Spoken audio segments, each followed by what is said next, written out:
जळगावात शरद पवारांच्या राष्ट्रवादीला मोठा धक्का. शरद पवारांच्या शिलेदाराचा अजित पवारांसोबत जाण्याचा निर्णय. माजी मंत्री गुलाबराव देवकर राष्ट्रवादीत करणार प्रवेश. विधानसभेच्या एकूण 173 आमदारांनी घेतली शपथ. उर्वरित 115 आमदार आज घेणार शपथ, तर विरोधी आमदार देखील आज शपथ घेणार. शरद पवार आणि उद्धव ठाकरेंच्या चर्चेनंतर निर्णय. 34 वर्षांनंतर वडिलांप्रमाणेच मुलांचीही विधानसभेत पहिली एंट्री. 1990 सालच्या आर पाटील आणि अनिल बाबरांच्या विधानसभा एंट्रीची रोहित पाटील आणि सुहास बाबरांकडून विधानसभेत पुनरावृत्ती. खारघरमध्ये नगरसेवकांचं काम बंद आंदोलन. धरणापासून नवी मुंबईपर्यंत टाकण्यात येणाऱ्या नवीन पाईपलाईनच्या कामाला नगरसेवकांचा विरोध. मंत्रिमंडळ विस्तारात शिवसेनेनं केली 12 ते 13 मंत्रिपदांची मागणी. केंद्रीय राज्यमंत्री प्रतापराव जाधव यांचं वक्तव्य. आरबीआयचे गव्हर्नर शक्तिकांत दास यांनी घेतली अर्थमंत्री निर्मला सीतारामन यांची भेट. केंद्रीय अर्थ मंत्रालयात सीतारामन यांच्यासोबत वित्तीय घडामोडींवर केली चर्चा.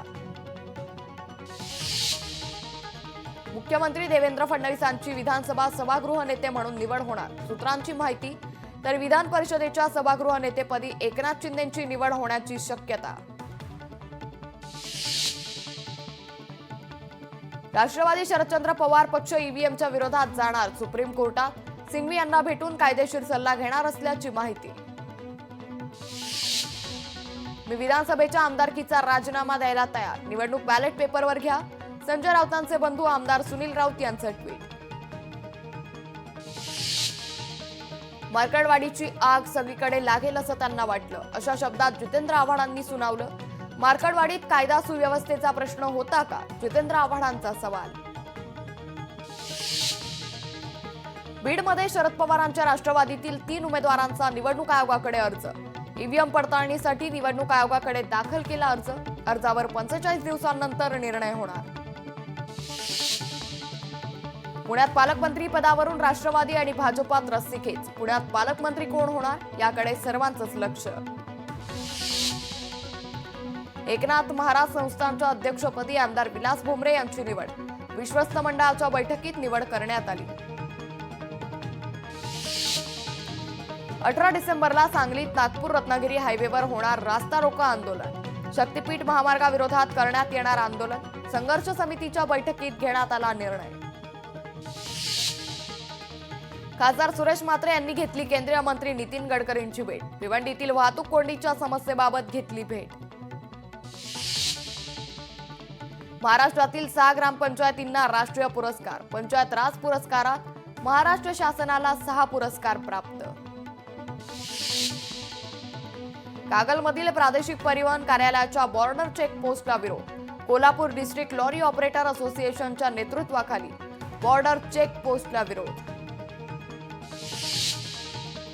राष्ट्रीय खुल्या तायक्वांदो स्पर्धेसाठी महाराष्ट्राच्या संकेता सावंतांची पंच म्हणून निवड.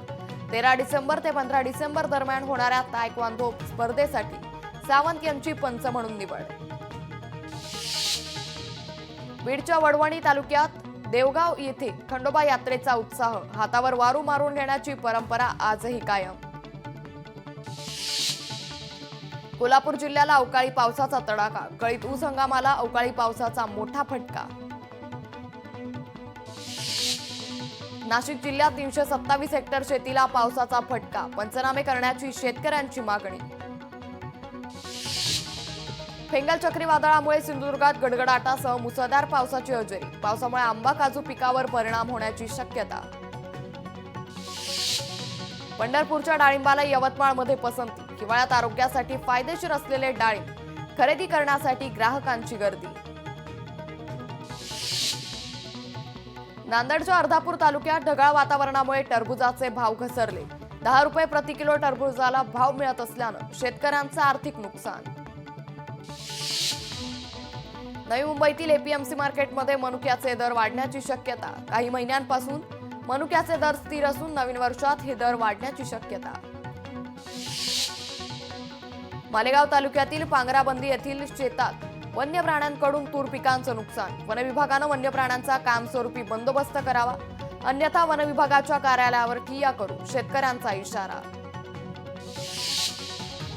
कोकणातील मत्स्य उत्पादनात मोठी घट, हवामानातील बदल, वाढतं प्रदूषण, अनियंत्रित मासेमारी यामुळे मत्स्य उत्पादनात घट.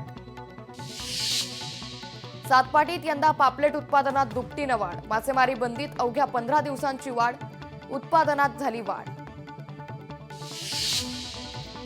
सातारा शिक्षक प्रसारक मंडळाच्या मूकबधीर आणि मतिमंद विद्यार्थ्यांच्या हस्तकलेचं प्रदर्शन, शाहू चौकात नागरिकांना या प्रदर्शनाचा लाभ घेण्याचं आवाहन.